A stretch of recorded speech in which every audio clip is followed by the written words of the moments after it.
Hi guys, welcome to my channel. I'm Juliana. I want to do a video on things I've learned in my own fitness journey that have helped my physique and overall well-being. Just as a disclaimer, I'm going to be mentioning things like weight and calories, so definitely click off if you're sensitive to these topics. I'm also not a certified personal trainer or nutritionist in any capacity. I'm just someone who's always wanted to be healthy and fit and finally feel like I am. So I'm going to split this video up into diet, lifestyle, and exercise tips. But let's start with diet. I found that the most sustainable thing to do is to have a structured but not restrictive diet. Like, what I mean by this is I just tend to eat similar things each day that I know are healthy or that I just like. But if I want to eat something different, I don't really keep myself from doing so either. I mainly do this because I found that's the easiest way to get enough protein. Like, if I only ate bread or only ate fruit for the entire day, I don't find it like sinful, but I know that it's not really the best thing for my fitness goals. And when I say structured, it also means like eating at the same times in the day. And this has really helped with my bloating and digestion. I always eat breakfast every morning, and this really helps give me energy and prevents me from feeling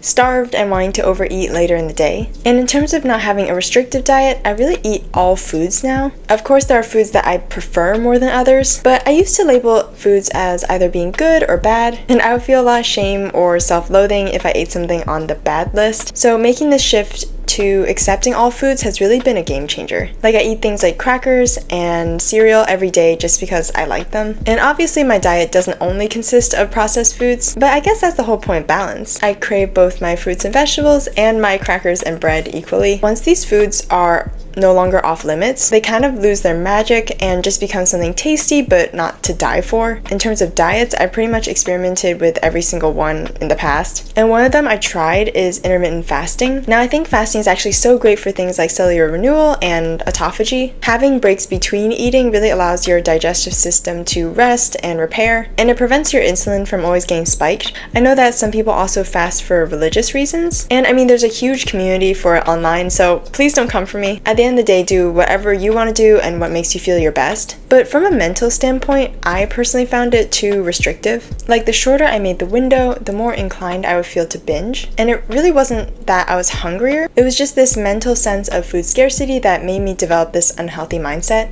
So I'm not going to say don't follow a certain diet if it works for you, but I found that diets, especially the more restrictive ones, tend to do more harm, especially mentally in the long run. Something that I would push to increasing your diet, especially if you have fitness goals, is to add in more protein. Now, I mean, if you've watched any kind of fitness video, this has probably been mentioned, but I've lifted weights consistently for, I'd say, the past 7 years, and it's only this past year that I've consciously upped my protein intake that I've actually noticed a huge difference in my body composition. And I don't even eat much meat, but I love things like Greek yogurt, fish, which I guess is kind of meat. I also love baking, so I make my homemade protein banana bread and protein muffins. But yeah, it doesn't just have to be choking down dry chicken breasts. Getting in enough protein, no matter what way, is also what's going to help you keep full and satisfied. Now, let's talk about lifestyle. The two most important things, like if you get anything out of this video, is to sleep enough and manage your stress levels. I'm gonna be honest, I often struggle with both. Like, I'm a morning person. I love getting up between 5:30 and 6 a.m. every morning, but if I have work that needs to get done the night before, or if I don't feel like I'm able to wind down yet, I will sometimes skip out on sleep. But this is not good because I found that sleep is often more important than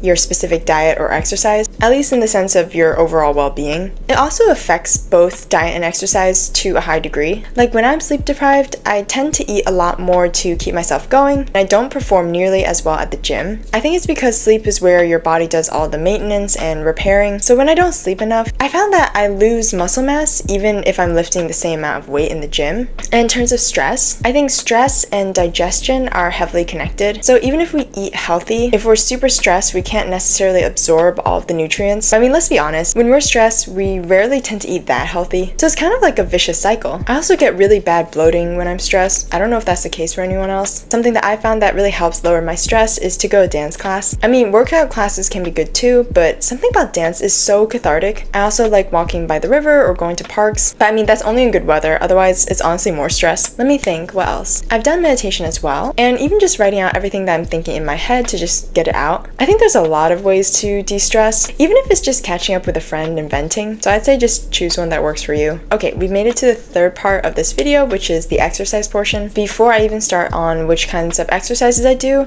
I want to first talk about mindset. Like, I'm someone who likes working out and being active, but I don't know, I feel like 8 times out of 10 when I go to the gym, I'm just not in the mood. Like, I always feel like there's something in my life that's more urgent and that needs to be taken care of. So the only way that I found to be consistent with the gym is to make it non-negotiable. And when I say this, I don't mean that I force myself to go if I've injured myself or if I feel sick. And if I miss a workout because something actually happened, then I mean, it's totally fine. But just in terms of not feeling motivated, I've learned that you can't really rely on motivation to get yourself to the gym, especially if you go at the end of the day after work like me. The hardest part, I think, really is just to start. So I always try and lay down the yoga mat or just get myself out of the apartment before I can consciously protest. And through this, I've kind of created this muscle memory, which has made my workout routine a lot easier and more automatic. My actual workout split is really simple and not advanced at all. I just do 1 lower body day, 1 upper body day, and 1 rest day. And I'll just repeat that. For each session, I'll do 5 sets of 10 to 12 reps of heavy weights or 15 to 20 reps of lighter weights. And I stick mostly to compound movements like deadlifts or shoulder presses because they just save time. Smaller accessory movements I think are really great if you want to upgrade and level up your physique. But sometimes, honestly, I'm just there to get a workout in and I can't be bothered. I would always recommend doing your most intense exercises first because that's when you'll have the most energy. And if you're going to do cardio and weights, do weights first, then cardio. Supposedly, this allows your glycogen stores to get used when you lift weights and your fat stores to be used when you do cardio. Actually, I've grown to love cardio. I definitely feel like both cardio and weights are super beneficial and you shouldn't really do one or the other, especially not just cardio. But I mean, I used to find it the most boring thing to walk, especially on the treadmill. But now, I mean, I just take my phone and my iPad and I do a lot of my work on there. Like, I can respond to emails, write essays, edit videos, pretty much anything. By the way, this is all with walking. I don't know if it's steady enough if you run. But you can even just watch a really good show. Just taking your mind off of the actual cardio makes the time fly by. And another point I wanted to mention, I don't think just because you lift weights, you have to strive to be shredded. You can just work out because you want to be healthier. In my opinion, I feel like the fitness industry makes it seem like you always have to be cutting or bulking. But if you're not training for a marathon or want to become a bodybuilder, then I mean, striving to stay at maintenance is plenty of work in itself. And I kind of used to struggle with this because I felt like if I didn't push myself to the absolute limit, my workout was useless. But I don't think that's the case at all now. I think workouts should challenge you, but the intensity level shouldn't be so high that it discourages you from going to the gym in the first place. So I found that going to the gym in some capacity is often better than not going at all. But I mean, everyone has a different threshold for that, so just find what works for you. Okay guys, I hope you enjoyed this video. Definitely comment below any workout tips if you have any. Make sure to follow me on my Instagram and TikTok if you like all things fashion, style, and wellness. And if you like this video, definitely subscribe. I'd love to have you here. But yeah, I'll see you guys in my next video. Bye guys!